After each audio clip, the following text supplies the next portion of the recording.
إن الحمد لله نحمده ونستعينه ونستغفره ونعوذ بالله من شرور أنفسنا ومن سيئات أعمالنا من يهد الله فلا مضل له ومن يضلل فلا هادي له أشهد أن لا إله إلا الله وحده لا شريك له وأشهد أن محمد عبده ورسوله لا نبي بعد اللهم إنا نسألك علما نافعا warizqan thayyiban wa amalan mutaqabbala. Alhamdulillah, segala puja dan puji syukur kita panjatkan hanya kepada Allah Subhanahu wa taala Rabbul alamin. Serta salawat dan salam selalu tercurahkan kepada Nabi kita Muhammadin sallallahu alaihi wa ala alihi wa sahbihi wasallam, kepada keluarganya, kepada para sahabatnya, juga orang-orang yang mengikuti dan mencintainya sampai hari kiamat. Alhamdulillah, hari ini kita akan berbicara tentang syarat-syarat sah salat di dalam kitab buku Bulughul Maram. Ya, jadi insyaallah kita lanjut dalam buku Bulughul Maram. Pertama, sebelum masuk dalam syarat itu adalah tanda. Itu secara bahasa, syarat itu artinya tanda.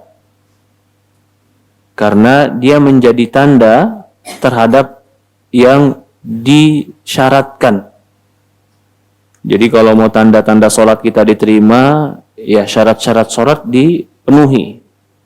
Maka itu ketika Allah berbicara tentang hari kiamat, faqad jaa asyratuha, telah datang asyrat. Asyrat itu tanda-tanda hari kiamat. Kalimatnya dari syarat. Kalau secara istilah, syarat itu adalah mayuzimu min adami adam, apa-apa yang mengharuskan kalau dia tidak ada maka tidak ada, tidak sah maksudnya. Wala yuzimu min wujudi wujud, dan tidak mengharuskan adanya dia berarti sah. Wala adam li dzatih, juga bukan berarti tidak ada secara zat. Maksudnya gini, kalau dia tidak ada maka tidak sah ibadah. Kalau dia ada, belum tentu juga ibadah jadi benar. Jadi dia harus ada, tetapi nggak bisa berdiri sendiri. Nanti kita akan contohkan. Ijma ulama bahwasannya sholat itu punya syarat yang tidak sah kecuali dengannya. Ini disebutkan syarat-syarat sholat selain niat, ya, juga ada beberapa persyaratan. Saya sebutkan dulu sini secara umum 9 syarat sholat. Yang pertama, orang sholat itu harus Islam.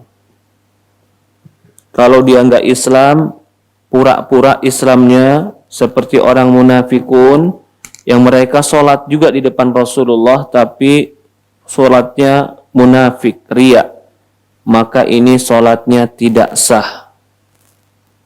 Yang kedua, salatnya harus tamyiz. Tamyiz itu belum balik tapi ngerti perbuatan. Mungkin anak usia 6 tahun, 7 tahun itu tamyiz. Kalau anak 3 tahun disuruh sholat dia nggak ngerti, boleh saja sebagai pelatihan tapi dia belum sholat karena dia belum tahu apa yang dia kerjakan. Yang berikutnya berakal. Kalau dia tidak berakal maka tidak sah sholat. Orang mabuk tidak sah sholat, orang gila tidak sah sholat, orang kesurupan tidak sah sholat karena hilang akal. Akal itu tempat tujuan dan niat. Kalau nggak ada akal maka tidak ada niat. Jika tidak ada niat maka tidak sah sholat. Berikutnya, ini 3 ya. Ini tapi 3 ini syarat umum semua ibadah. Termasuk puasa, termasuk haji, termasuk umroh, termasuk wudu. Semua ibadah 3 utama tadi masuk. Adapun masalah sholat, ada syarat yang khusus untuk sholat. Di antara syarat khusus untuk sholat, yang pertama adalah waktunya harus masuk waktu sholat. Kalau tidak masuk waktu sholat, maka tidak sah. Atau kalau sudah keluar waktu sholat maka tidak sah. Saya contohkan begini, Ustadz, saya kalau subuh berat bangun. Gimana kalau saya bangunnya jam 8, saya ganti jadi 6 rakaat. Nah, 2 saya bayar deh jadi 6, 3 kali lipat. Boleh nggak? Nggak boleh. Maka dari itu pula, orang tidak boleh mengqadha sholat yang meninggalkan sholat secara sengaja. Ustadz, dulu saya pernah nggak sholat di waktu muda, boleh nggak saya qadha? Nggak boleh. Ini pendapat yang benar. Kenapa? Karena sholat udah keluar waktu dan habis waktu, nggak bisa diganti kecuali ada uzur. Kapan boleh mengqadha sholat? Sakit, tidur, safar, lupa, boleh. Sengaja meninggalkan sholat lalu mengqadhanya, pendapat yang benar tidak boleh. Loh, kalau gitu gimana dong, Ustaz? Saya kan pernah ninggalin sholat, kalau nggak bisa diqadha gimana? Maka jawabannya, pertama, taubat, menyesal kepada Allah. Yang kedua, perbanyak sholat sunnah. Mudah-mudahan sholat sunnah kita menutupi sholat wajib yang pernah ditinggal. Loh, apa bedanya dengan pendapat yang mengqadha, Ustaz? Beda. Kalau qadha itu berarti ganti. Pernah hilang, sekarang keganti. Kalau mengatakan nggak bisa qadha, jadi prinsipnya nggak bisa diganti. Tapi banyaklah beramal soleh, mudah-mudahan terganti. Itu maksudnya. Sholat itu nggak bisa diqadha kalau meninggalkan secara sengaja.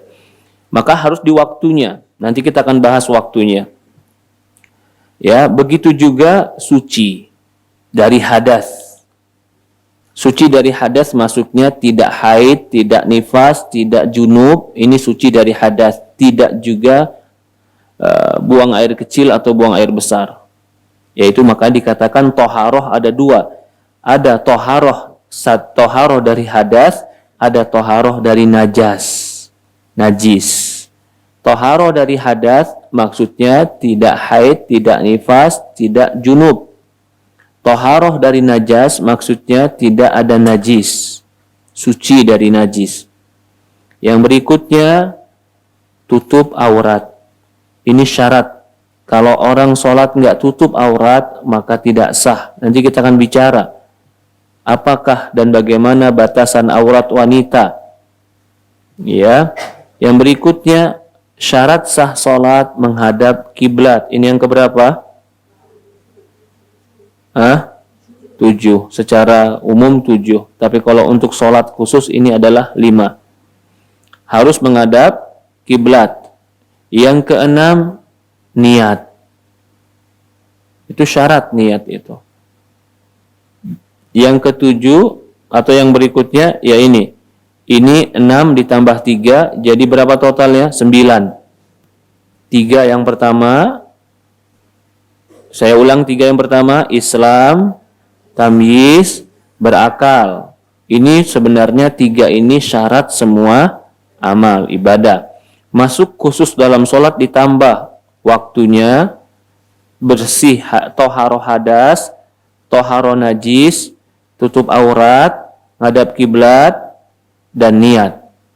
Ini syarat sah sholat. Lalu kita akan masuk ke dalam hadis-hadisnya. Syarat itu juga harus dari awal ibadah sampai akhir tidak boleh terputus. Itu syarat. Dari awal ibadah sampai akhir harus terus ada. Contoh toharoh. Dari awal sholat sampai akhir tetap harus suci. Jangan masuk sholatnya saja suci, begitu sudah sholat, batal sucinya. Maka batal sholatnya. Begitu juga menghadap kiblat, begitu juga tutup aurat. Tutup aurat itu harus dari awal sholat sampai akhir tutup aurat. Nanti kita bahas secara lebih rinci lagi tentang syarat-syarat ini. Lalu kalau rukun apa, Ustadz? Rukun itu amalan wajib di dalam ibadah. Syarat itu amalan yang harus sebelum ibadah. Rukun itu amalan yang harus di dalam ibadah. Syarat amalan yang harus dipersiapkan sebelum ibadah. baca Al-Fatihah di dalam ibadah sholat atau di luar ibadah sholat? Di dalam. Berarti syarat atau rukun? Rukun. Ruku di dalam ibadah sholat atau di luar ibadah sholat? Di dalam. Kalau begitu, rukun. Bersuci, syarat, karena dipersiapkan sebelum sholat. Menghadap kiblat, syarat, karena sebelum sholat sudah harus dipersiapkan. Salawat kepada Nabi di tahiyat akhir, rukun. Ada yang mengatakan harus, wajib, rukun, karena itu bagian daripada sholat. Jadi itu bedanya rukun sama syarat. Ya, haji syaratnya mampu, ya kan? Itu syarat haji. Wukuf di Arafah, rukun. Itu rukun haji karena dia berada di dalam ibadah hajinya. Contoh lagi, ya, syarat ibadah. Contohnya adalah tadi kita contohkan Islam umum, ya, terlalu umum Islam. Contoh ibadahnya, ibadah apa yang kita mau contohkan? Ya, kita mau contohkan adalah berkurban. Berkurban ibadah kan? Iya. Kambing yang mau dipotong itu harus milik kita. Itu syarat atau rukun? Syarat. Kalau milik orang kita potong tanpa izin, maling, nggak sah. Motongnya baca bismillah dan yang dipotong adalah urat leher. Rukun karena dalam ibadahnya dikerjakan. Lehernya harus dipotong dan melepaskan urat-uratnya. Ini perbedaan rukun sama syarat. Contoh lagi, air yang suci dalam berwudu. Airnya harus suci dalam berwudu. Rukun apa syarat wudu? Mencuci wajah dalam wudu. Rukun apa syarat? Rukun. Nah, sudah mulai lebih tahu sekarang. Lebih jelas lagi antara syarat dan rukun. Menikah, ibadah bukan? Ibadah. Adanya mempelai laki-laki, syarat apa rukun? Syarat atau rukun? Ya, itu harusnya laki-laki, harusnya ada perempuan, harusnya ada wali, harusnya ada mahar, harusnya ada akad, rukun.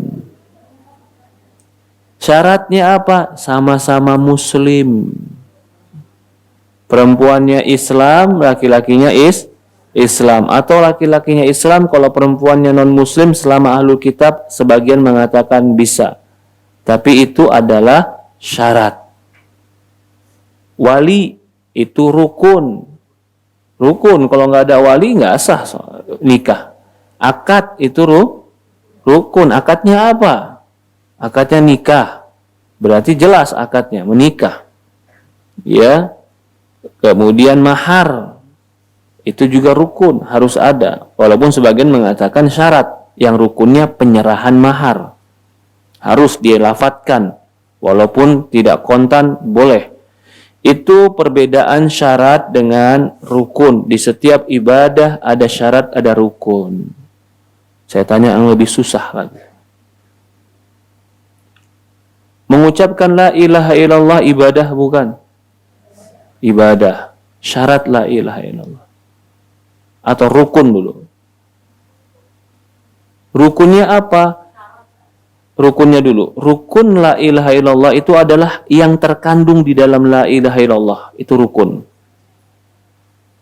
La ilaha illallah. Dua. Pertama, tidak ada yang berhak diibadahi kecuali Allah. Yang kedua, illallah.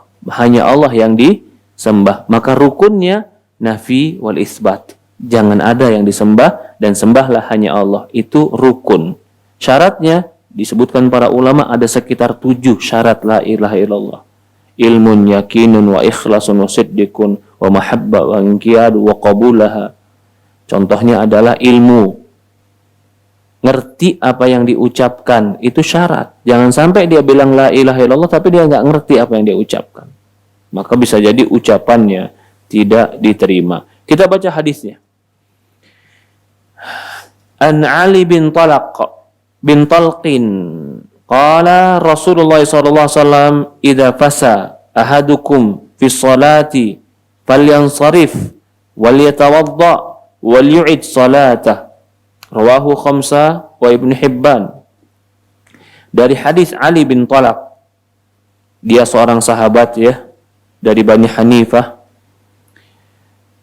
Rasulullah mengatakan jika fasa itu kentut tanpa suara,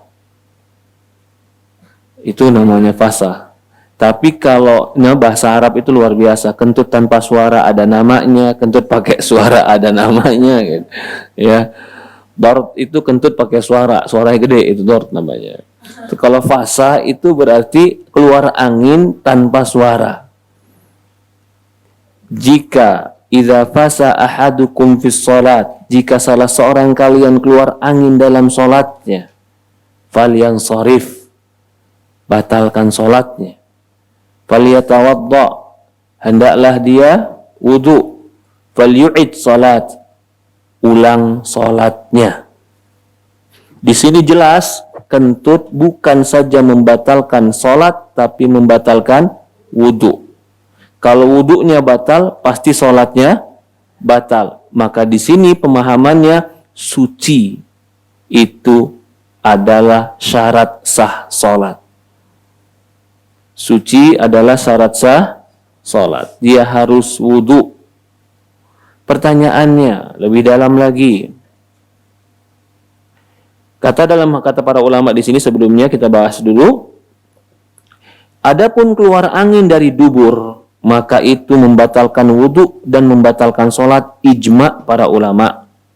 Maka bagi mereka yang muhdats seperti ini, hendaklah membatalkan solatnya dan dia mengambil wudu dan mengulang solatnya karena batal solatnya, jadi diulang dari awal.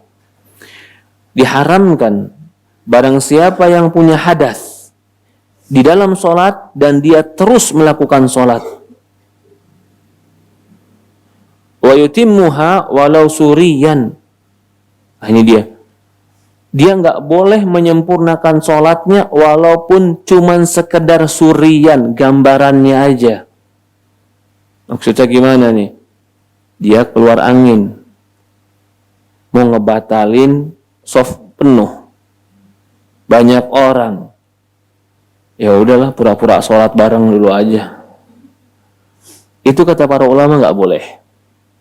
Kalau memang dia batal, duduk kalau nggak bisa keluar. Tapi sebenarnya dia boleh keluar walaupun melangkah melewati di depan makmum, boleh. Atau seorang imam, gara-gara dia imam, dia kentut, mau berpaling, malu, bingung gimana caranya. Jadi dia pura-pura sholat terus, haram. Kenapa haram? Dia sedang menghadap Allah dalam keadaan tidak berwudu dan tidak mengagungkan Allah. Bahkan kalau ada orang sengaja sholat dalam keadaan junub dan haid, ingin mengolok-olok Allah, bisa jadi kufur. Kalau tujuannya mengolok-olok Allah. Tapi kalau tujuannya nggak mengolok-olok, Ustaz, cuman ya lanjutin aja lah, sudah. Itu nggak boleh. Haram, kata para ulama. Ya. Fa kullu hadatsin mana ibtida'i salat yamna istimrar wa jamal ahdatsun naqidatul wudu hukmakuhum al-khuruj fi ma dzakara min ahkam.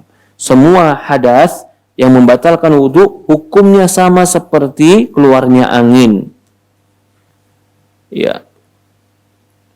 Adapun hadis yang bertentangan dengan ini, yaitu hadisnya Aisyah, siapa yang muntah atau dia mimisan atau keluar madi di dalam salat, fa innahu yansarif wa yatawadda yubna ala salati haitsu lam yatakallam wa la wajada mu'arada wajada al-bab asah min. Hadis Aisyah mutakallim fi. Naam. Cuman masalah sekarang, Masalahnya adalah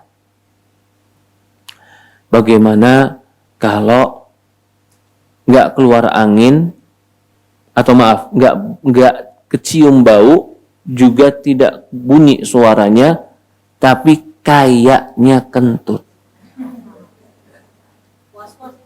Hah? Batal nggak sholatnya? Jawabannya adalah tidak dibatalkan. Tetap lanjut sholat. Tapi gimana kayaknya Ustadz? Hukum asal belum batal.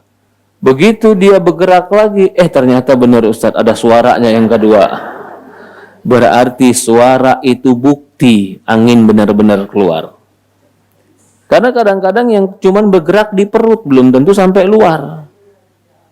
Maka jangan bermudah-mudahan membatalkan sholat dengan alasan, Ustadz jaga-jaga. Bukan. Karena kalau setiap kita ragu kita batalkan, nanti syaitan ganggu sholat kita, ragu terus akan lahir. Jadi caranya gimana? Lawan. Kata syaitan, kamu batal? Enggak. Batal? Enggak. Batal? Mana? Enggak kedengeran kok. Enggak, itu memang enggak ada suaranya, tapi ada anginnya. Bilang lagi, enggak bau kok. Enggak ada bau, enggak ada suara, lebih ragu. Kata Rasul, la yansarif hatta yajidari au yasma'as saut. Jangan batalkan sholat sampai dapat bau dan dengar suara. Timbul yang ketiga masalah, Ustadz, ini bukan keraguan. Saya yakin saya kentut.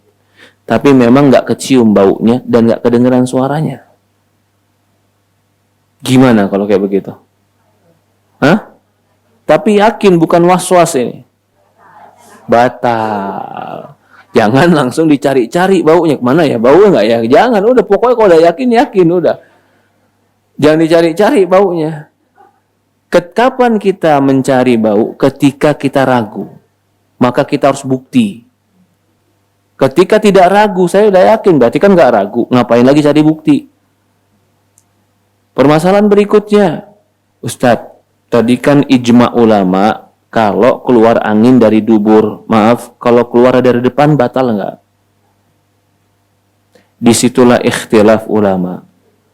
Ada ulama mengatakan tidak batal, karena yang dikatakan batal dari belakang, dari depan nggak ada hadisnya. Ada yang mengatakan, ya memang nggak ada hadisnya, tapi semua yang keluar dari depan dan belakang itu membatal. Depan terkadang keluar cairan, batal. Belakang, baik itu angin ataupun cairan ataupun benda, batal. Maka berdasarkan ini, sebagian mengatakan keluar dari depan pun batal. Tapi tidak terjadi ijma, Allah alam. Yang saya pahami, kesepakatan ulama itu adalah yang keluar dari belakang. Ya. Kemudian, apalagi yang keluar tadi, kata semua yang membatalkan wudu, maka membatalkan sholat. Apa saja yang membatalkan wudu? Keluar angin, oke. Keluar cairan, oke. Keluar darah, oke. Itu kan membatalkan wudu kan? Berarti dia membatalkan sholat. Pertanyaan berikutnya, bagaimana kalau yang keluar itu keputihan? Nah, maka di sini macam-macam. Ada yang mengatakan kalau keputihannya terlalu banyak keputihannya, maka itu membatalkan. Tapi kalau keputihannya normal, karena perempuan rata-rata pasti ada keputihan, yang seperti itu tidak membatalkan. Karena mereka beranggapan setiap wanita punya tabiat, pasti punya, maksudnya tabiatnya adalah berkeputihan. Bagaimana mata selalu ada airnya, begitupun wanita bagian tubuhnya selalu ada air yang lembab. Maka keputihan tidak membatalkan wudu dan sholat kalau tidak banyak. Ya, ini yang dikatakan tadi. Apa-apa yang membatalkan wudu, maka dia membatalkan sholat dalam membersihkan tadi. Ya, itu berkaitan dengan keluarnya angin.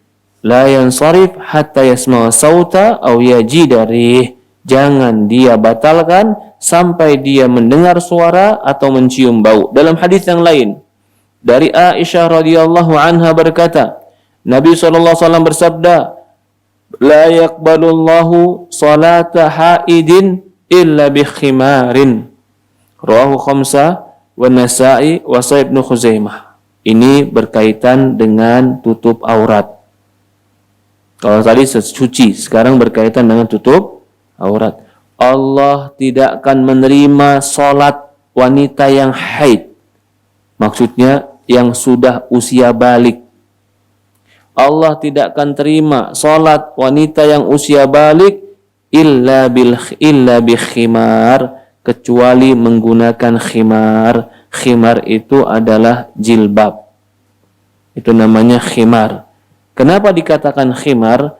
Hampir mirip dengan kalimat khomer. Kho, mim, dan ro. Kenapa dikatakan khimar dan khomer itu mirip? Karena sama-sama menutupi.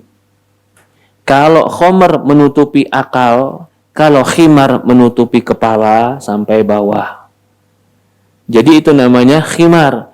Jadi kalau ada orang yang pakai kerudung, tapi belum ketutup rambutnya, belum pakai khimar. Karena khimar itu menutupi.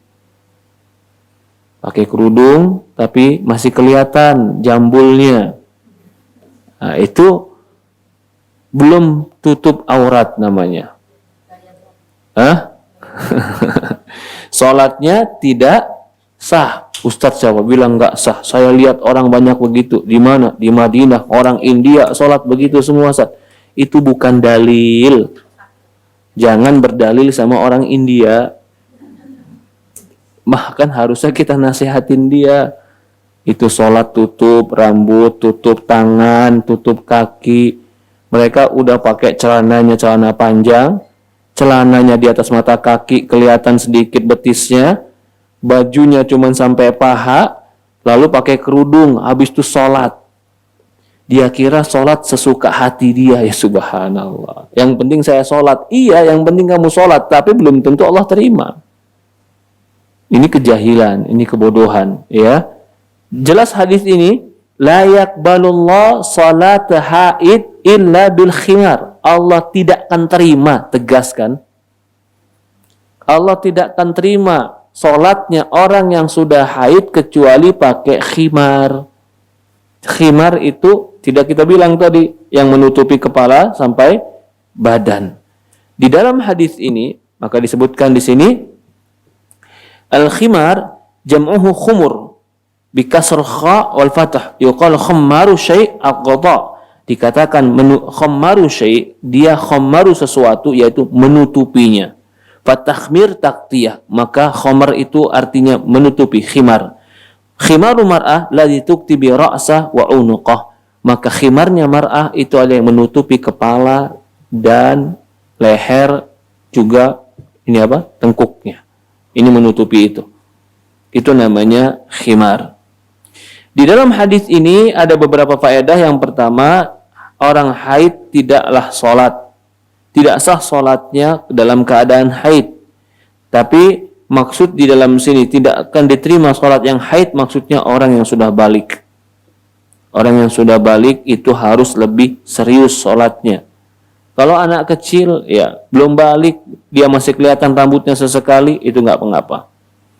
Dan tentu di antara alamat dan tanda seorang balik itu telah haid. Yang berikutnya, biasanya, ya, dulu para ulama membatasi usia wanita balik itu biasanya di awal di usia 11 tahun, 12 tahun. Lil unsa. Atau terkadang juga khamsa asyara am, umum kebanyakannya 15 tahun. Kalau dia telah sampai usia itu, maka dia wajib menjalankan syariat. Yang berikutnya, di sini menunjukkan dalil kewajiban bagi wanita untuk menutupi dirinya di dalam sholat. Dari kepalanya, pundak lehernya, itu harus tertutupi. Dan dalam hadis ini juga faedah menutupi aurat di dalam solat itu syarat sah solat. Aurat di dalam solat beraneka ragam tergantung jenis solatnya atau jenis orang yang solat. Dan juga tergantung usianya. Nanti akan dibahas tentang penutupkan aurat ini. Hadis setelahnya. Ya. Dan di sini menafikan la yakbal, jelas-jelas tidak diterima orang yang solat illa bi khimar, kecuali dengan khimar, menutup kepalanya. Baca hadis setelahnya. An Jabir bin Abdullah radhiyallahu anhu, Nabi SAW berkata, in kana thawbu wasi' faltahif bihi, yakni bis salat. Kalau kainnya luas, maka faltahif, lilitkan ke badan. Itu bagi siapa? Wanita. Tadi kan khimar. Khimarnya berarti kepala, leher, pundak, itu tengkuk berarti tertutup. Hadis ini sekarang badannya khimar. Badannya ditutup. In kana thawbu wasi'an faltahif bihi, yakni fi shalat. Fa khalif baina tarfaini wa in kana dhayikan fattazir bihi. Muttafaqun alaih. Tapi kalau pakaiannya sempit, digunakanlah menjadi sarung. Dalam sebuah riwayat, la yusalli ahadukum fi thawb wahid laisa ala atiki minhu syai'. Jangan salah seorang kalian sholat dengan satu kain, satu helai pakaian, dan tidak ada di pundaknya sesuatu yang menutupi. Jadi begini, orang zaman dulu itu pakaian sangat mahal. Bisa menggunakan pakaian berjahit, itu luar biasa. Punya satu pakaian, itu luar biasa. Sampai ada sebagian orang nggak punya pakaian yang berjahit, cuman punya kain yang lebar. Satu. Kalau dia punya kain yang lebar satu dan betul-betul lebar, maka dia boleh nutupin dari atas sampai bawah satu kain. Yang penting ketika dia sholat begini tangannya di dalam kain itu. Tapi kalau kainnya cuman sedikit, nggak bisa nutupin dari mulai leher sampai kaki, maka dia cuman dengan sarung. Ini yang laki-laki. Jadi laki-laki boleh sholat cuman pakai sarung. Batasnya dari pusar sampai dengkul. Kalau itu saja yang ditutup bagi laki-laki, boleh. Tapi kalau dia punya kain lebih, maka disunahkan tutup pundak dari mulai atas. Kalau dia punya kain lebih, tapi tidak ditutup pundaknya, makruh sholat bagi laki-laki dalam keadaan terbuka pundak. Itu bagi laki-laki. Ya, dari dalam hadis ini jelas, pertama adalah termasuk dalam auratnya laki-laki dalam sholat. Aurat laki-laki dalam sholat, aurat wajibnya itu adalah di bawah pusar sampai ke dengkul. Di bawah pusar. Jadi pusar sebenarnya belum masuk. Di bawah pusar. Sampai dengkul masuk atau tidak? Sebagian mengatakan tidak. Sampai dengkul berarti dengkul tidak. Ya. Di sini yang dimaksud adalah istihbabu satur ahad aktikain fi sholat liman wajah satur kafiyah lau aurah. Disunahkan menutup pundak bagi mereka yang sholat. Walaupun pundak itu bukan aurat besar, tapi laki-laki disunahkan untuk menutupinya. Dan hadis ini menunjukkan bahwasanya seorang muslim yang bertakwa kepada Allah, bertakwalah kepada Allah semampunya. Apa yang mampu dia lakukan dari kewajiban, jangan dia merasa lemah, lakukan. Sesungguhnya Allah Maha Pengampun lagi Maha Penyayang. Ya, hadis ini ingin menunjukkan Allah Pengampun lagi Maha Penyayang. Ketika ada orang yang nggak mampu sholat karena cuma punya satu baju, maka di sini pula dalil Allah mewajibkan bekerja. Oh, dalilnya mana Ustaz? Kan disuruh pakai pakaian doang, nggak ada dalilnya bekerja. Iya, memang diperintahkan menggunakan pakaian tutup aurat ketika sholat. Itu wajib, bahkan syarat sah sholat. Artinya, Allah tidak akan menjadikan itu syarat kecuali berarti menjadi kewajiban bagimu untuk menghadirkan syarat. Ya kan? Syarat nggak pakai baju. Berarti kita wajib cari uang buat beli baju. Jadi jangan bilang orang-orang yang bekerja itu adalah orang cinta dunia. Tidak, bekerja untuk memenuhi kewajiban Allah. Wajib nggak haji? Wajib. Bagi yang mampu atau bagi yang tidak mampu? Bagi yang mampu. Boleh nggak kita berusaha supaya mampu? Mana yang lebih Allah cintai? Orang yang berusaha supaya mampu atau tidak? Yang berusaha berarti berusaha untuk bisa haji dengan dagang, dengan kerja, dengan bisnis. Itu adalah menyempurnakan perintah Allah. Menyempurnakan perintah Allah. Perempuan wajib nggak tutup aurat? Wajib. Tutup auratnya pakai apa? Baju. Kan nggak mungkin pakai daun, Ustadz. Iya, nggak ketutup pakai daun. Kalau begitu wajib suami membelikan perempuan pakaian. Wajib. Kalau dia ada suami. Kalau dia tidak, dia seorang anak, maka ayahnya.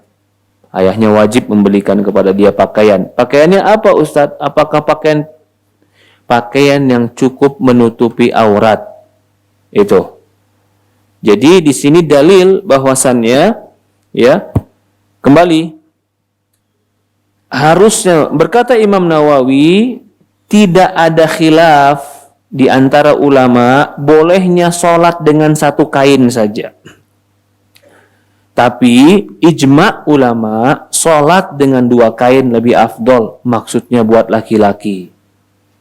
Laki-laki kan ada yang atasnya namanya rida, yang bawahnya namanya izar. Itu pakaian yang bisa kita lihat untuk orang umroh. Kalau zaman sekarang kita ngelihat pakaian itu hanya dipakai untuk orang umroh. Zaman Nabi, sebagian orang sehari-harinya pakaiannya begitu. Cuman kain panjang, dililit di tubuh, dililit di belakang, di sarung. Udah begitu aja. Di zaman Nabi. Kalau zaman sekarang kita lihat seolah-olah itu baju khusus untuk umroh. Kalau ada orang sehari-hari pakai baju gitu di luar, kita bilang apa? Ya, bahkan di Arab sendiri hampir nggak ada orang yang sehari-harinya pakai baju begitu. Tapi dulu zaman Nabi itu sebagian, ya, nggak semua. Sebagian orang ada yang pakai baju gitu, ada yang pakai baju gamis juga yang sudah mulai dijahit menjadi satu pakaian panjang yang dijahit. Rasulullah SAW juga pakai baju gamis itu.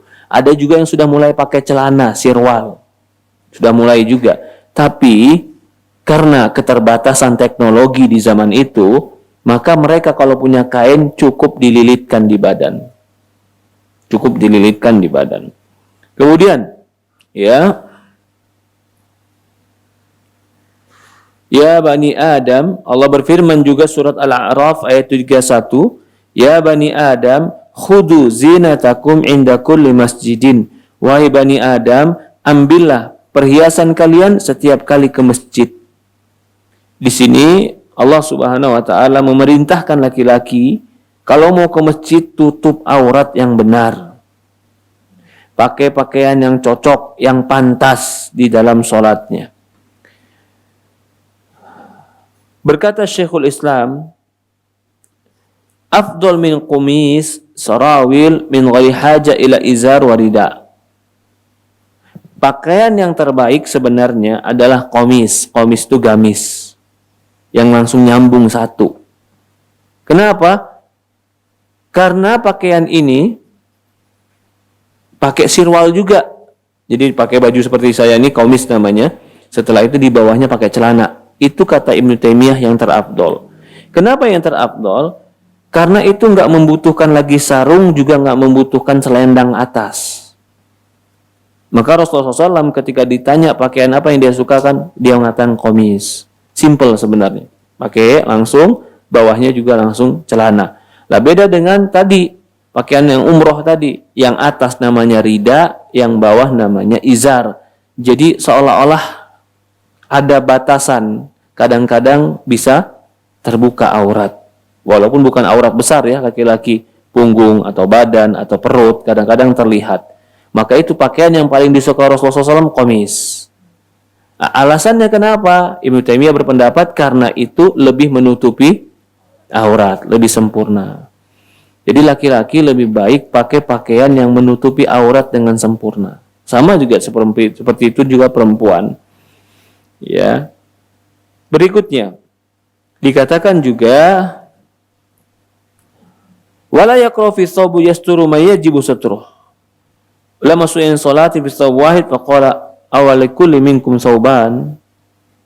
Rasulullah pernah ditanya tentang orang yang sholat cuma pakai sarung, atasnya nggak ada, dia cuma pakai sarung, satu kain itu doang. Rasulullah tanya, bukankah setiap kalian punya dua kain? Ternyata ada sebagian sahabat yang cuma punya satu kain. Jadi kita bisa bayangkan betapa keterbatasan di zaman itu. Beli baju itu bagi mereka adalah sesuatu yang sangat mahal. Ya kalau sekarang, sebenarnya zaman sekarang baju mahal atau murah sih? Hah? Nah, itu dia. Kalau mau pakai baju yang tutup aurat aja, banyak yang murah. 35.000 juga dapat. 100.000 dapat 3. Cuman, kalau yang ada mereknya, itu yang kadang-kadang jadi mahal. Pertanyaannya, suami wajib membelikan istri baju yang mana? Karena ini jadi masalah, si istri pengen keinginan dia, si suami pengen sesuai dompetnya dia. Maka betul, kembali kepada yang pertengahan. Umumnya ini gimana? Perempuan di situ umumnya gimana? Ini perempuan, perempuan ini seorang wanita diambil oleh laki-laki. Lalu si wanita ini punya kebiasaan hidup dulunya. Ya.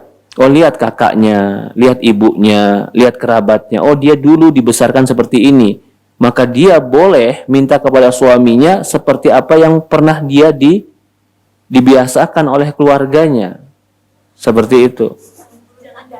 Itu boleh. Tapi kalau si laki-laki atau si perempuan ngalah, udah nggak apa-apa. Saya nggak minta standar seperti itu. Boleh juga. Tapi kalau si perempuan laki-laki bilang, enggak, itu kan kamu sama bapakmu. Betul, itu sama bapaknya. Tapi ketika dia mau ngambil perempuan, tentu kan dia tahu latar belakang perempuan itu. Maka dikatakan, bukan disyaratkan, dianjurkan cari yang sekufu. Sepadan. Ya kan?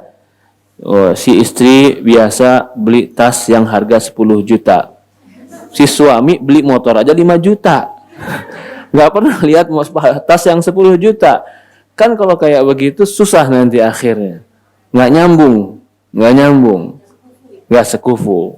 Tapi itu bukan syarat. Itu cuman menjadi sebuah anjuran agar tidak banyak saling bukan menyalahkan, saling bukan nuntut. Ya, saling seperti itulah ya. Saling menyesuaikan. Jadi bukan ribut Mbak Ayu, saling menyesuaikan. Walaupun sesuainya itu akhirnya ribut juga. Khadijah yang datang kepada Nabi. Tapi Nabi, dia tahu Khadijah wanita mulia, hampir 100 ekor onta dipotongkan buat Khadijah. Dan Khadijah wanita, bukan wanita biasa ya, wanita Khadijah ini ya. Khadijah itu begitu dapat harta, dia peserahkan semua kepada Nabi. Dan dia sama sekali tidak pernah berbicara tentang itu kepada Nabi. Oh, kalau sekarang, istri gaji lebih gede dari suami, istri udah mikir beda tuh. Kayaknya saya nggak butuh dia dalam hidup. Allahu Akbar. Itu baru gedenya sedikit loh. Belum lagi gedenya kayak Khadijah itu, subhanallah. Ya, maka Khadijah itu luar biasa. Perempuan ahli surga. Bahkan Rasulullah mengatakan Para ulama menafsirkan ketika Allah berfirman, bukankah kami dapatkan dahulu engkau miskin ya Muhammad, kemudian kami kayakan. Para ulama menafsirkan kapan Rasulullah mulai kaya? Ketika dapat Khadijah, Rasulullah mulai kaya. Karena Khadijah memberikan hartanya ke Rasulullah SAW. Tapi hartanya kemanain sama Rasulullah? Habis dibagi-bagikan buat dakwah. Maka setelah itu habis harta Rasulullah SAW. Sampai dalam sebuah riwayat Khadijah meninggal, ya sudah, nggak ada juga. Fatimah itu anaknya nggak dapat apa-apa, habis buat dakwah semuanya. Bukan buat Rasulullah juga. Lalu Rasulullah ketika itu menjadi kaya lagi dengan berperang. Maka Rasul mengatakan, waju'ila rizki tahta dhillu sayfi. Allah jadikan rizkiku di bawah sabetan pedangku. Jadi kalau para sahabat perang, dulu mereka dapat rampasan perang. Kembali lagi.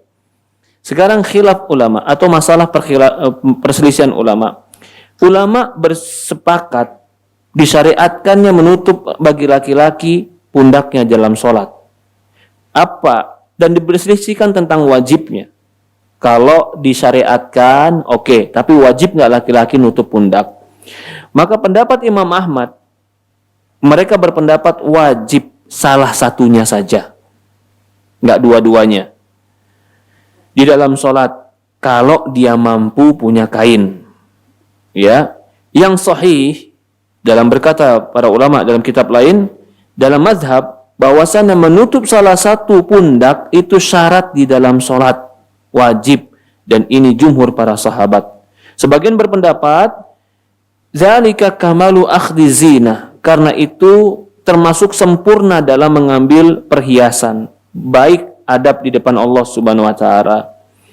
Adapun kebanyakan para ulama, di antaranya imam yang 3, mereka mengatakan tidak wajib menutup pundak.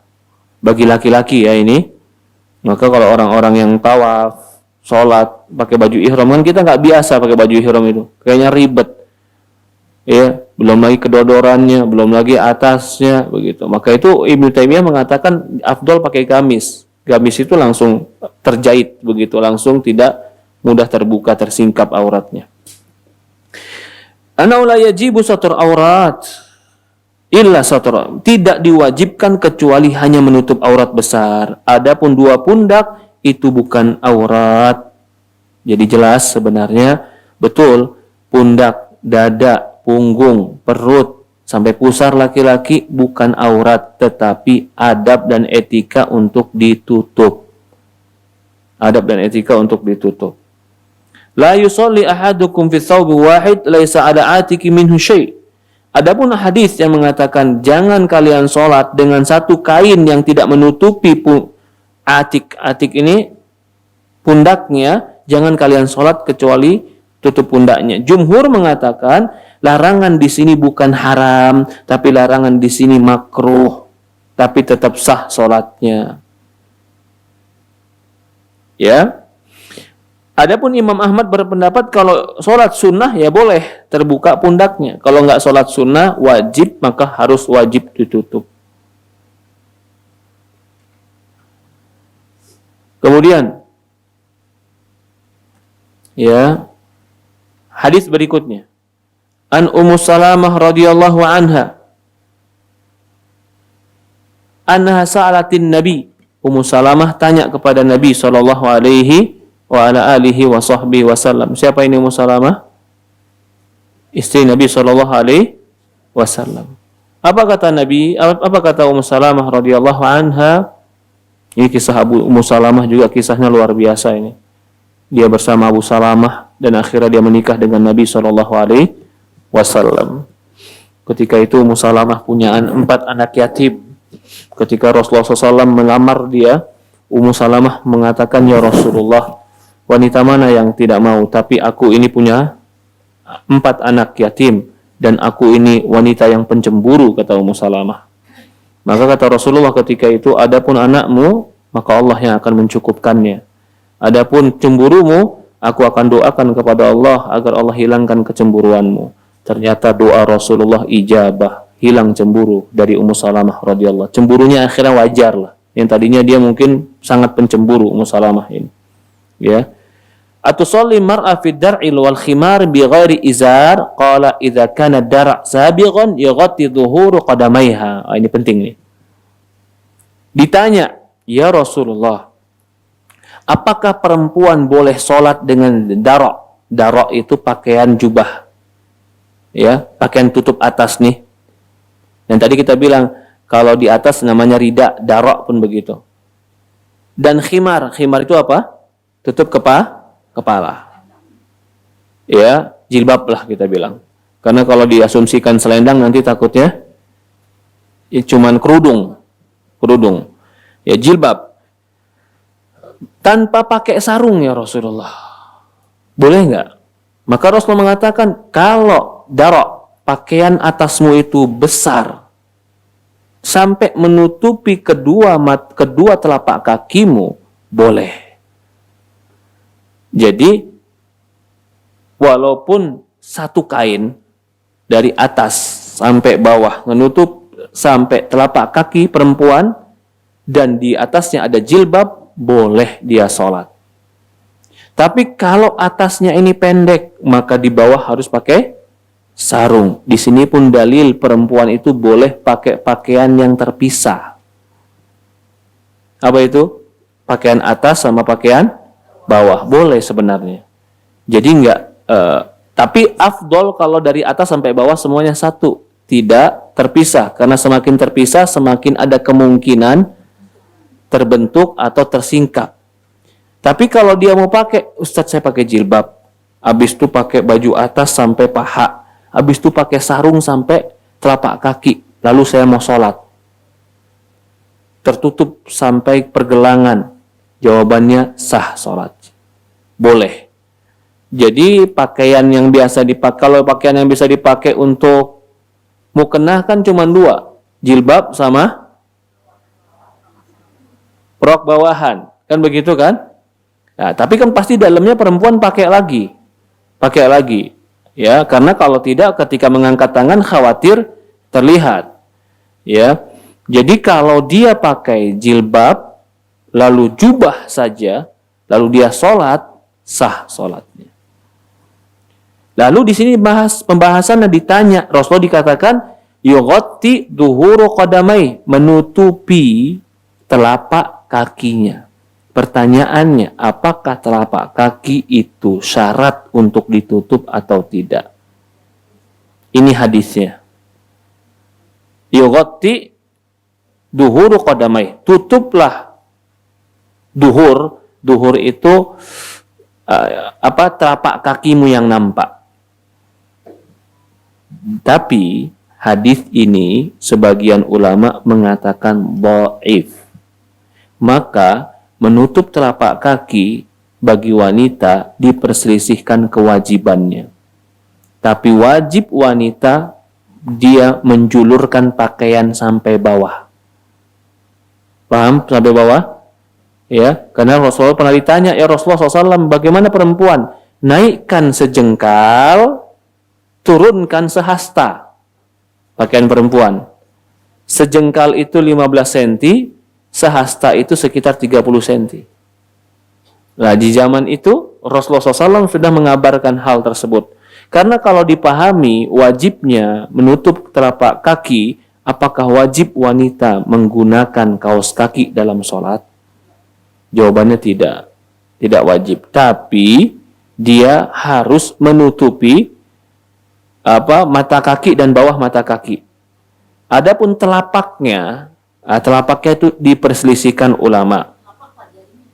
Telapak bawah, qadam, duhur qadamai, atau sebagian daripada itu, ya. Oke. Di dalam hadis ini kita bahas dulu ada beberapa faedah. Ya, tadi kita bilang hadis ini ada yang mengatakan dhaif dan Syekh Albani mengatakan dhaif.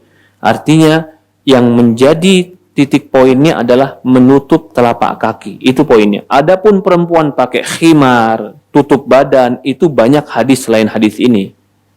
Tapi hadis ini ada tambahan sebuah kalimat, tutuplah kedua telapak kaki. Tambahan tutuplah kedua telapak kaki ini di dalam hadis-hadis sahih yang lain nggak disebutin. Kalau pakainya khimar, tutup kepala, tutup badan, wajah dan tangan yang kelihatan, itu ada hadis-hadis yang lain. Tapi hadis-hadis yang lain yang sahih itu tidak menyebutkan tentang telapak kaki. Datang hadis ini menyebutkan tentang telapak kaki. Ternyata hadisnya diperbincangkan tentang kesahihannya. Dar'ul khamis wa mar'ah lat yastur jismuha min atiki hatta yughdi qadamai. Maka dar' gamisnya perempuan itu yang menutupi tubuhnya dari mulai pundak sampai kaki. Adapun khimar itu yang menutupi kepala, leher. Jika perempuan telah menutupi badannya dengan gamis yang besar sampai ya yughatti bi khimariha da'iq ra'sah wa sha'raha wa unuqa faqad satara aurata fi shalat. Nih. Oke. Ini Syekh bilang ya, kalau perempuan salat pakai kain yang nutupin dari sini nih, dari pundak, kain pundak sampai kakinya dia tutupin dengan kain, walaupun di atas kepalanya dia ikat jilbabnya. Ya, ke selendang tadi. Selendang tapi nggak kelihatan rambut, nggak kelihatan leher, nggak kelihatan pundak. Dia ikat di situ. Lalu di sini dia lebarkan, sebenarnya sah sholatnya. Jadi saya ingin menggambarkan, karena ini sering terjadi ya. Ustadz, saya ngelihat orang Arab, Ustadz, kalau lagi sholat, itu kepala jilbab, kan dia kalau lagi jalan, jilbabnya dinaikin begini. Kalau lagi sholat, jilbabnya diturunin. Ya kan? Jadi tutupin badan. Tapi di sini berupa selendang. Ya kan? Jika selendangnya menutupi rambut, menutupi leher, menutupi pundak, walaupun itu ngepres, nggak apa-apa. Nggak cukup.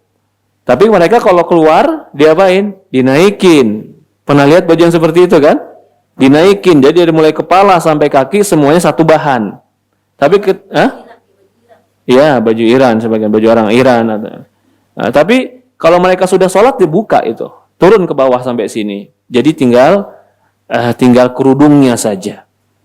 Nah, sekarang pertanyaannya begini. Itu sah buat sholat, Ustaz? Bagaimana kalau buat keluar rumah? Jadi dia pakai kerudung yang ngepres di kepalanya atau nutup rambutnya ya, nggak terlalu ngepres, penting nutup rambut, nutup leher, nutup pundak tengkuknya ditutup semuanya, tinggal wajah.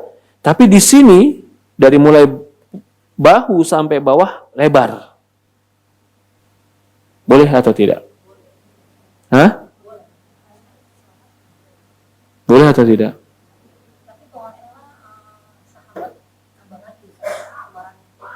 Maka itu jilbab yang dipakai ibu-ibu ini bukan hanya menutupi leher, tapi dia menutupi dada. Maka itu dikatakan lagi bukan khimar, tapi jilbab. Jadi khimar itu menutupi kepala, leher pun pundak. Itu khimar. Kalau jilbab itu jalabib, yang dari kepala sampai dada. Bahkan sekarang sebagian mengartikan sampai ke pinggang. Itu jilbab. Dan itu yang lebih afdol. Itu yang lebih afdol, itu yang lebih baik. Buat keluar. Hah? Sholat bukan nggak perlu. Boleh juga cuman pakai khimar. Kalau dia apa? Sholat. Seperti itu. Oke, lanjut kita sedikit lagi. Dikatakan,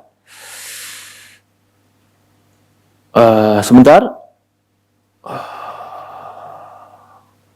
Nah, idza qatatil mar'a badariha sabi fa qadamaihi qatat khimaruha dayaq ra'sa sa'ra anuqa qad satarat awrata fi salat fatusalli walau lam yakun alai izar wa sarawil tahta dira. Boleh dia salat walaupun dia enggak pakai sarung atau enggak pakai celana di dalamnya. Yang penting kainnya juga tebal.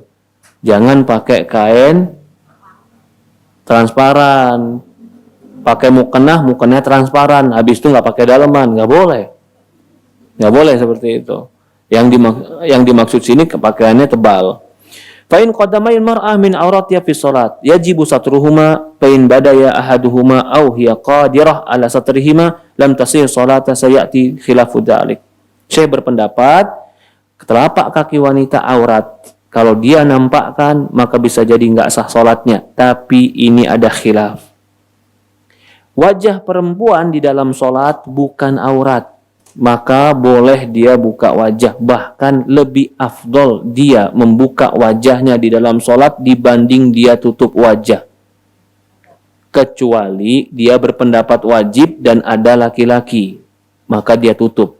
Sekarang kalau dia tidak ada laki-laki, perempuan semua, lagi sholat, buka cadarnya. Itu lebih afdol. Ya. Jadi dia memakai cadar ketika sholat, bukan karena sholatnya, tapi karena khawatir ada laki-laki. Kalau dia beranggapan wajibnya menutup wajah. Ya, wajibnya menutup wajah. Nah, ini masalah juga. Berarti kalau bisa, sholat itu juga jangan pakai masker. Jangan pakai masker. Jadi ketika kita sujud, juga langsung hidung kita terkena tanah di bawah. Itu lebih baik. Begitu juga kata Syekh di sini, fa illam yakun haulaha rijalun ajnabi falaha kashfu salatus sahih. Berkata Ibnu Abdul Bar, ijma' para ulama bahwasannya perempuan itu boleh membuka wajahnya atau harusnya membuka wajahnya ketika sholat. Berkata Syarih, kami tidak tahu ada yang khilaf, bahkan dia ijma' perempuan buka wajah. Adapun kedua telapak tangannya, jumhur ulama mengatakan itu bukan aurat di dalam sholat. Adapun Syekh Al-Majd Taqiyuddin anna qadamaihi laisa bi'aurah, mengatakan juga kedua telapak kaki bukan aurat. Wajah, telapak tangan itu jelas bukan aurat, boleh terbuka bagi perempuan. Wajah sampai tangan sampai mana? Sampai pergelangan. Ya. Wajah, yang namanya wajah jelas, ini yang depan. Adapun kedua telapak kaki itu pun ikhtilaf.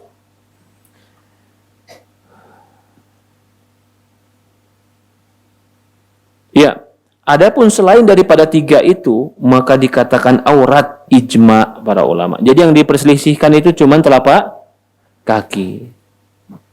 Muka sepakat ijma' boleh buka. Tangan khilaf, ada yang bilang laki perempuan boleh buka, ada yang bilang tidak.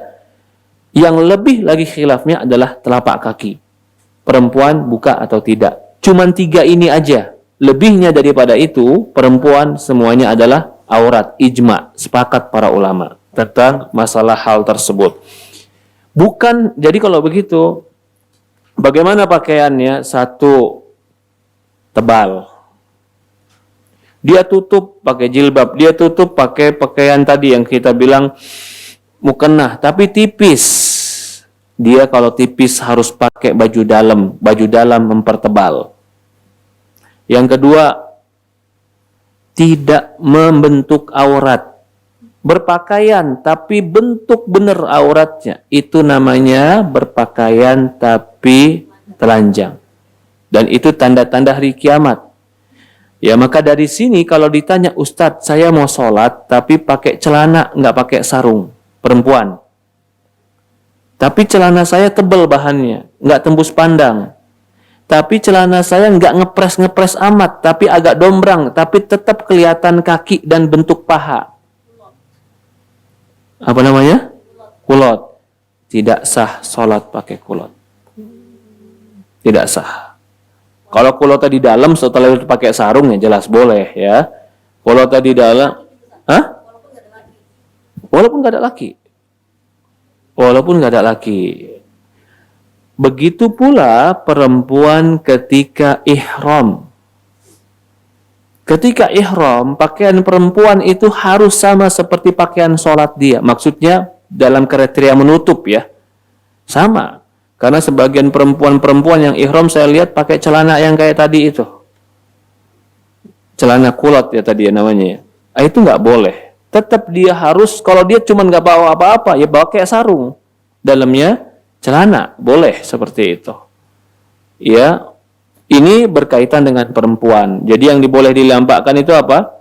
Wajah, tangan, dan diperselisihkan itu apa? Telapak kaki. Syukron Pak. Jazakallah khair. Berikutnya, masih ada waktu kan? Hah? Iya, masih ada waktu ini. Masa baru sebentar kita, baru 15 menit. Apa ibu-ibu udah 2 jam apa? Atau nunggunya ada 2 jam.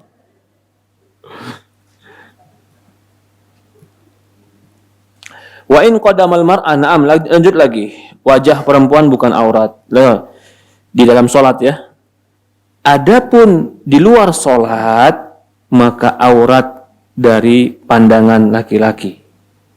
Mar'ah laha niqab biraqa was-saum wa hiya kama niqab burqu walasam.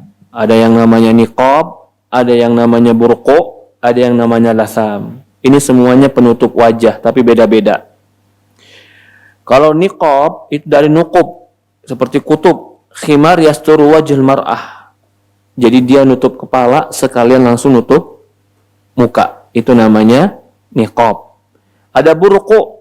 Burqu itu baraqi. Khimar yasturul wajah fihi sakibain biqadari ainain. Kana tuftahu dayiqu min niqab. Dia hampir sama kayak tadi, tapi mata kebuka. Itu namanya burqu. Al-lisam itu burqu illa an yakuna ala tarfil unuf bahwa ausa futiha min niqab. Nah, kalau dia lisam ini lebih luas sedikit daripada niqab, itu penutup wajah. Maka rincian aurat di dalam salat di dalam mazhab Ahmad, aurat laki-laki, ini mazhab Ahmad ya, bukan mazhab jumhur ulama. Aurat laki-laki yang sudah balik berusia sekitar asyara sinin, 10 tahun, perempuan murahaqah ma baina sarah wa na'am. Dan perempuan yang belum balik, auratnya adalah antara pusar dan dengkul. Perempuan antara pusar dan dengkul. Adapun anak kecil min sabi'ah ila asyarah, dari usia 7 sampai 10, farjan faqat. Ya, kemaluan. Kalau dia 7 sampai 10 ya berarti perempuan dadanya juga sudah mulai harus ditutup. Adapun perempuan yang sudah balik dan dia perempuan merdeka, badannya aurat kecuali wajah. Falaisa bi'auratin fi shalat ala rajih min aqwalil ulama. Itu bukan termasuk aurat di dalam salat dari pendapat para ulama yang rajih, yang benar. Dalam sebuah riwayat hadis dari Amir bin Rabi'ah berkata, "Kunna ma'an Nabi SAW fi lailatin mudlimah." Suatu hari kami bersama Nabi di malam yang gelap.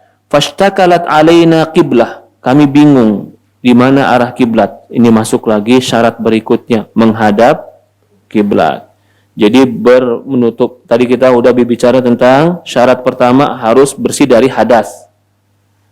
Kalau kentut batal. Yang membatalkan wudhu juga membatalkan sholat. Kecuali satu tadi yang keluar dari wanita, yaitu keputihan. Lebihnya membatalkan wudhu, maka membatalkan sholat. Bagaimana dengan orang yang punya penyakit? Ini tadi kita agak kelewatan. Penyakit kentut. Iya. Dia nggak bisa ngatur. Gerak kentut, nungging kentut, sujud kentut. Bagaimana seperti itu? Sholat saja, tapi setiap sholat harus wudhu. Bagaimana dengan orang laki-laki, perempuan atau laki-laki yang anyang-anyangan? Beser, pipis terus, tapi setetes. Dia nggak bisa ngontrol itu. Maka sholat saja, tapi jaga dikasih pembalut. Dan setiap sholat harus wudhu, sama seperti perempuan istihadah. Istihadah kan itu keluarnya darah terus. Ada orang yang keluarnya air kecil terus, walaupun setetes. Jangan ragu, kalau itu memang jadi penyakit, Allah la yukallifullah nafsan illa wus'aha. Allah tidak membebani jiwa sesuai kemampuan. Ya, kadang-kadang banyak orang di dalam bab kebersihan ini menjadi was-was, bingung, ragu. Hukum asalnya memang kita harus suci, harus bersih, tapi Allah tidak membebani kita sesuai kemampuan kita. Jangan sampai gara-gara was-was akhirnya ibadah nggak sempurna. Ya, itu berkaitan dengan kesucian. Yang kedua berkaitan dengan aurat. Yang pertama, perempuan harus pakai khimar. Khimar itu yang menutupi kepala, leher, dan pundak, dan tengkuk. Itu harus ketutup semuanya. Nggak ada yang boleh kebuka. Karena khimar itu dikatakan khimar artinya penutup, berarti betul-betul tertutup. Yang berikutnya dia pakai rida atau dara itu yang menutupi dari bahu sampai bawah, kecuali telapak tangan dan wajah, dan diperselisihkan tentang telapak kaki. Allahu a'lam, kalau saya tetap berpendapat telapak kaki tidak menjadi syarat, tapi kalau bisa ketutup afdol, ya, terutama ketika dalam keadaan sujud. Laki-laki afdolnya adalah tutup badannya dari mulai pundak sampai di bawah pusar. Kalau memang punya pakaian yang kurang bahannya, maka boleh terlihat pundaknya. Tutup dari mulai pusar sampai dengkul. Kalau dia cuma punya kain sebesar itu, dari pusar cuma sampai dengkul, sah sholatnya laki-laki. Adapun kalau dia punya kain lebih tapi tidak ditutup pundaknya, tetap sah sholatnya, tapi sebagian ulama, jumhur ulama berpendapat makruh.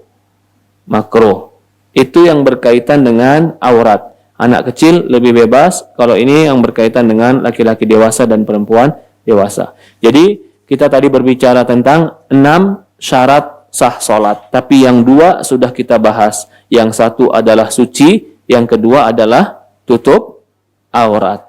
Ya, Allahu a'lam. Ya, ada pertanyaan, dipersilahkan.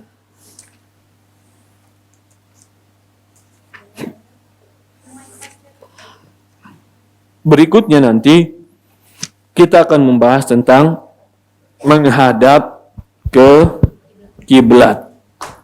Apakah menghadap ke kiblat itu syarat? Kita jawab iya. Bagaimana rincian syaratnya? Ini akan kita bahas. Mengarah ke arah kiblat. Silakan, Pak. Assalamualaikum warahmatullahi wabarakatuh. Sebentar Ibu, Bapak dulu. Silakan, Pak. Masalah pelaksanaan salat Ya. bagi orang yang sudah punya keterbatasan seperti nggak bisa melakukan sujud dan duduk di antara 2 sujud. Saya melihat di praktek di masjid itu orang salat berjemaah berdiri, sudah itu rukuk mengikuti imam, tapi waktu sujud dia duduk di kursi dan 2 sujud dia duduk di kursi. Apakah? Tapi saya bertanya, mau nanyakan dalilnya, sampai sekarang saya belum mendapatkan dalilnya.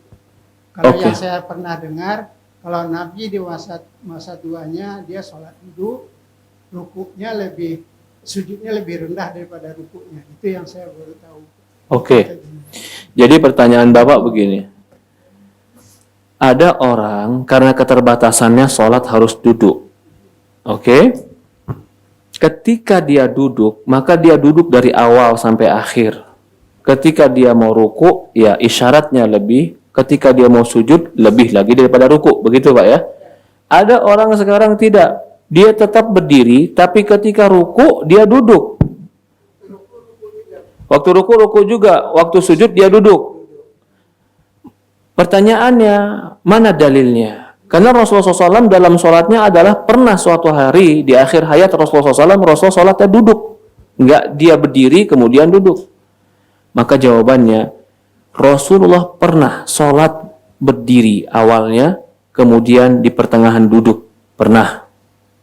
Rasulullah SAW pernah juga dari awal sholat sampai akhir duduk. Pernah juga. Jadi, kita bicara dulu hukum asal. Hukum asal adalah syarat sah sholat, rukunnya berdiri. Rukunnya ruku. Rukunnya sujud. Rukunnya duduk di antara 2 sujud. Ini rukun. Kecuali sholat sunnah. Berdiri ini bukan rukun. Berdiri itu sunnah dalam sholat sunnah. Kalau sholat wajib harus berdiri. Pertanyaan berikutnya. Saya nggak mampu, Ustadz. Pertanyaan dibalik lagi. Apa yang kamu tidak mampu? Saya tuh yang nggak mampu di antara dua sujud duduk, Ustadz.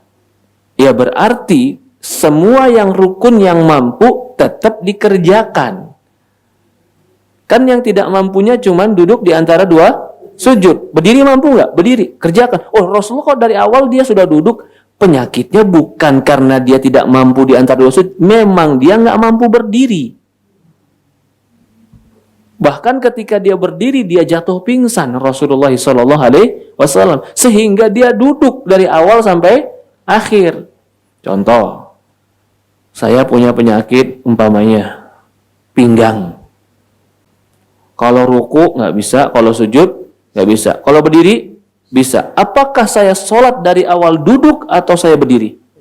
Berdiri, karena saya mampu berdiri. Ketika rukunya saya cuma isyarat kepala. Ketika iktidalnya saya tetap berdiri. Kenapa saya harus duduk sementara saya mampu berdiri? Ketika sujudnya saya nggak mampu, saya isyarat lagi. Ketika duduk di antara dua sujud, kalau saya mampu duduk di antara dua sujud, kan itu tidak berkaitan dengan ruku dan sujud, maka saya boleh duduk di antara dua sujud. Intinya, apa dalilnya? Kok mereka berdiri kemudian? Dalilnya adalah kembali kepada hukum asal. Apa yang kau tidak mampu itu adalah pengecualian. Kalau kau mampu, maka kerjakan semuanya. Kalau ditanya bagaimana Rasulullah dari awal sampai akhir dia tetap duduk, karena memang beliau tidak mampu berdiri. Tidak mampu berdiri. Jadi memang seperti itu. Sama, saya ini diingatkan ya Pak. Sama seperti orang sholat di pesawat. Ini koreksi buat kita semua. Apakah dari awal kita langsung duduk saja? Atau memang harus berdiri dulu? Harus berdiri. Kecuali ketika kita berdiri takut goyang, takut jatuh, barulah ada alasan untuk duduk. Kalau belum, ya tetap berdiri hukum asalnya. Di kapal, berdiri apa duduk? Tergantung kapalnya. Kalau kapalnya besar, kalau kena ombak buljak kapalnya nggak goyang, kita tetap berdiri. Tapi kalau kapalnya kecil kita berdiri akan jatuh, maka menjadi duduk bukan hukum asal, tapi pengecualian. Hukum asal adalah berdiri, seperti itu. Allahu a'lam. Terima kasih Pak. Terima kasih. Ya, Ibu tadi ada yang bertanya, silakan. Assalamualaikum warahmatullahi wabarakatuh. Waalaikumsalam warahmatullahi wabarakatuh. Tentang iktidal ya Ustadz. Iktidal. Iya. Ustadz, Bangun sedari ruku. Oke. Iya. Iktidal alhamdulillah. Hamdan hasiran thayyiban mubarakan itu termasuk doa iktidal apa doa karena kalau saya pernah dengar riwayat itu doa bersin yang sebenarnya boleh buat doa iktidal apa doa bersin itu? Iktidal doanya boleh sampai Samiallahu liman hamidah. Boleh juga Rabbana walakal hamdu. Banyak riwayat-riwayat tentang itu. Tapi kalau kita mencukupkan Samiallahu liman hamidah, Rabbana walakal hamdu, boleh. Ada tambahan mil'us samawati wa mil'ul ardi min syi'ta min syai' ba'du. Itu pun boleh.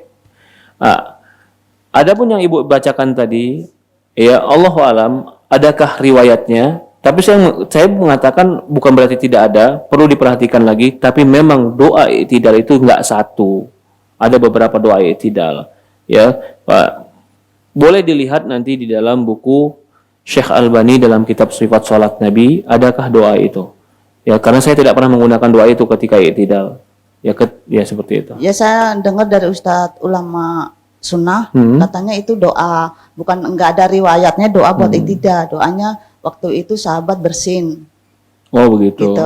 Iya, mungkin seperti itu. Karena yang lebih masyhur, lebih banyak dalam hadis Bukhari Muslim, Rabbana walakal hamdu. Sampai situ pun boleh. Samiallahu liman hamidah, Rabbana lakal hamdu. Boleh seperti itu. Satu lagi ya Ustadz. Iya, Bu. Ustadz, kalau jilbab itu kan menutup aurat itu kan kewajiban semua perempuan ya. Perempuan. Tapi di saat sekarang banyak orang yang sehari-harinya nggak berjilbab gitu, maksudnya nggak nutup aurat. Tapi kalau di saat sholat kan dia menutup aurat syar'i gitu kan. Itu urusannya buat apa diterima sholatnya berurusan dengan hari-hari apa urusannya beda-beda gitu, Ustaz, Oke, tentang paham sholat sama saya. sehari-hari. Ya. Apakah orang yang tidak pakai jilbab sehari-harinya di dalam sholatnya dia pakai tutup aurat dengan sempurna mempengaruhi sholatnya atau diterima atau tidak sholatnya begitu? Sebenarnya tetap diterima sholatnya karena syarat itu adalah ketika sholat tutup aurat. Ketika di jalan dia tidak tutup aurat bukan berarti juga dia benar, dia juga salah, tapi tidak ada kaitannya dengan sholatnya. Tapi berkaitan dengan berkaitan dengan kualitas sholat. Kalau sholatnya betul-betul menghayati, memahami makna, menghambakan diri kepada Allah, pasti setelah sholat akan ada pengaruh dalam diri untuk malu, berbuat maksiat, untuk taat dan mau mengikuti perintah Allah. Ketika dia sholat, menutup jilbab atau menutup aurat, itu benar. Ketika di luar sholat tidak menutup aurat, tidak mempengaruhi sholatnya, tapi kita khawatir itu mempengaruhi kualitas dari sholatnya. Allahu a'lam. Jadi sholatnya tetap sah. Ya, ya. Cukup. Silakan Ibu. Assalamualaikum Ustadz. Waalaikumsalam warahmatullahi wabarakatuh. Mau mastiin aja, tadi kan tidak ada kodok sholat kecuali sakit dan safar ya Ustadz. Sakit, safar, lupa, tidur. Lupa tidur. Oke, terus kalau meninggalkan sholat waktu kita masih muda dulu itu nggak perlu dikodok gitu ya. Tapi Nggak bisa dikodok. nggak bisa dikodok, kita taubat ganti dengan Banyak sholat sunnah. Terus gimana kalau yang perempuan haid masuk waktu sholat, kadang kita kan menunda-nunda, berarti kan itu termasuk utang sholat ya. Apakah itu diganti dengan tadi, bukan diganti ya, apa kita banyak taubat dan ini aja, ataukah perlu kita ganti kalau seperti itu kasusnya? Perempuan sudah masuk waktu zuhur, jam 12. Iya. Dia masuk kamar mandi, lihat belum ada darah. Iya. Ntar aja deh sholatnya. Sebentar lagi. Masih ada kegiatan lain. Iya. Begitu selesai jam 2 kegiatannya kamar mandi lagi, udah ada darah. Berarti sebenarnya sudah masuk waktu sholat, tapi dia tidak mengerjakan sholat. Sekarang sholatnya jadi hutang atau tidak? Begitu maksudnya Ibu? Ya, betul. Iya. Maka di sini sebagian ulama mengatakan tetap menjadi hutang sama dia. Karena sebenarnya sudah masuk waktu, tapi dia tidak mengerjakan. Tapi ada yang mengatakan tidak. Karena dia tidak tahu. Dia sudah niat mau mengerjakan. Dan ketika dia kerjakan di jam 2, sebenarnya dia nggak salah. Tapi takdir Allah menentukan di jam 2 yang dia tidak tahu itu jadi haid. Maka ada yang mengatakan juga tidak mengganti. Sama seperti, kalau yang ini lebih jelas lagi, dia suci ba'da asar. Berarti asarnya harus dia sholat. Apakah zuhurnya dia harus sholat diqadha dengan asar? Jawabannya tidak. Itu pendapat yang lebih benar. Kalau pendapat yang dua ini. Tapi kalau yang pertama tadi, memang mengatakan, ada yang mengatakan dia punya hutang sholat. Bagaimana hutangnya? Ya dia ganti nanti ketika dia suci. Kalau kasus yang pertama tadi. Tapi kalau kasus zuhur dan asar, ketika dia suci di waktu asar, zuhur tidak perlu diganti. Iya, seperti itu. Allah alam. Berarti kalau itu kejadiannya udah yang lalu-lalu, berarti dulu nggak segera kita gantikan, sekarang gimana itu Ustadz berarti? Ya, kalau dulu kita nggak tahu, Rabbana la tu'akhidna in nasina au akhtana. Banyak-banyak sholat sunnah, banyak bertobat, banyak istighfar kepada Allah Subhanahu wa taala. Oke.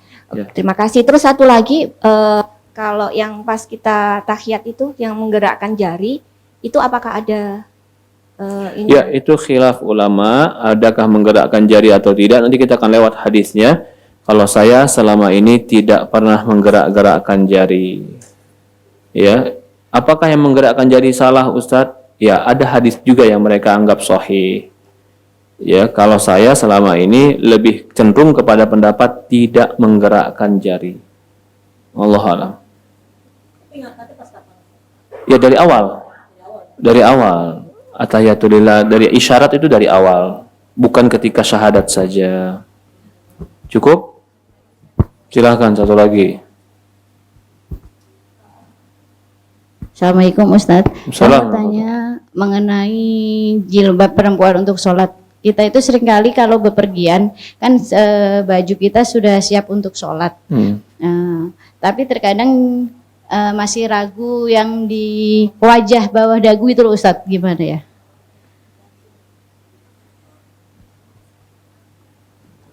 Pertanyaan gimana sekali lagi, Bu? Syarat yang untuk wajah. Kita kan kalau di rumah ada mukena, sedangkan kalau kita pergi itu kan langsung menggunakan baju yang kita kenakan ini kan udah siap untuk sholat. Tapi yang pas dagu ini Ustadz itu maksudnya sesuai syaratnya atau tidak gitu? Oh, yang Ibu tanya sekarang adalah dagu, yang di bawah dagu ini harus tertutup atau tidak. Disitulah kembali kepada penafsiran mana itu wajah. Wajah. Yang di bawah dagu ini itu masuk wajah atau tidak. Kalau yang mengatakan ya namanya dagu, dagu itu di wajah. Berarti sedikit di bawah dagu ya masih dagu. Dagu itu wajah. Bahkan bagi mereka dagu itu tidak perlu ditutup. Iya. Iya, maksudnya kalau saya memahami itu sah. Itu sah karena itu masih bagian dari wajah. Jadi wajah itu dagu. Dagu ini, saya mau tanya ini pertanyaan saya. Dagu ini, nih dagu ya, masuk leher atau masuk wajah? Ya selesai masalahnya. Kalau ada orang bilang bawah dagu itu bukan wajah, berarti leher. Kalau leher wajib ditutup. Ya kan? Maka di sini ini bukan leher. Dia tetap bawah dagu itu, dagu seluruhnya itu adalah bagian daripada wajah. Jadi Allah alam itu termasuk wajah, tidak mengapa. Ya, Allah alam. Silakan.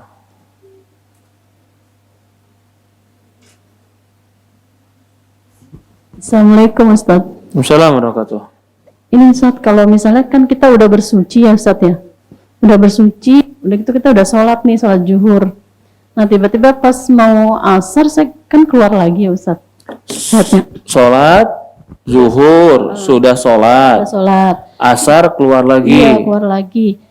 Tapi saya ngeliat dulu pas cuma sedikit doang, pas udah bersih lagi kan nggak ada lagi sampai habis udah mau maghrib gitu. Nanti kita boleh saya harus mandi lagi apa sholat langsung Ustaz? Boleh sholat gitu. Zuhur ini sebenarnya sudah pernah kita bahas masalah bersuci sedikit ya. Ya. Zuhur sudah suci. Apa dasar Ibu suci? Udah udah seminggu kan, udah habis. Udah habis di waktu kebiasaannya. Udah bersih terus gitu, nggak ada headnya lagi. Nggak ada headnya lagi. Setelah penantian berapa lama Ibu pastikan itu? Saya tadinya dari subuh gitu mau ke zuhur, udah nggak ada, maksudnya udah bersih gitu, kayak udah nggak ada, memang udah waktunya habis gitu. Makanya kemarin pernah kita bahas tanda-tanda wanita suci. Satu, waktu yang biasa dia lakukan sudah habis. Tapi nggak berhenti sampai situ. Udah seminggu sih, Ustaz. Tapi pagi, sore, siang, malam, ya pokoknya seminggu hari ini. Pastikan dengan kedua, adanya cairan seperti ingus yang berwarna kuning. Ya, itu kalau sudah keluar, maka itu tanda suci. Atau yang ketiga, kering sama sekali. Maaf, mungkin dia bisa mencoba dengan kapas atau mencoba dengan tisu. Dengan tisu. Kalau tiga ini dia telah lakukan, yakin dong dia suci. Tiba-tiba dia sholat, habis sholat asar ada flek. Jangan hiraukan flek, karena kamu sudah melihat tiga tanda suci. Flek itu bisa jadi cuman kotoran, atau bisa jadi itu cuman istihadah. Tapi dia belum melihat tanda tiga ini dengan jelas, udah nggak sabaran pengen sholat. Habis itu dia sholat kelihatannya bersih, ternyata pada asar masih ada merah, mandi lagi. Karena ketika kau melakukan yang awal belum di atas keyakinan, masih di atas sangkaan. Seperti itu, ya. Jadi harus mandi itu betul-betul yakin. Allahu a'lam. Syukran Ustaz. Afwan. Ada lagi? Cukup ya? Kurang lebih mohon maaf. Subhanakallahumma wa bihamdi asyhadu an la ilaha illa anta nastaghfiruka wa atubu ilaik. Assalamualaikum warahmatullahi wabarakatuh. Dukung Al-Hujjah untuk punya tempat dakwah. Salurkan wakaf lahan melalui Bank Syariah Indonesia. Nomor rekening 7796001377 atas nama Al-Hujjah Dakwah Islamiyah dengan memberikan kode 300 di belakangnya. Contoh, Rp 10.300.000. Syukron wa jazakumullah khair.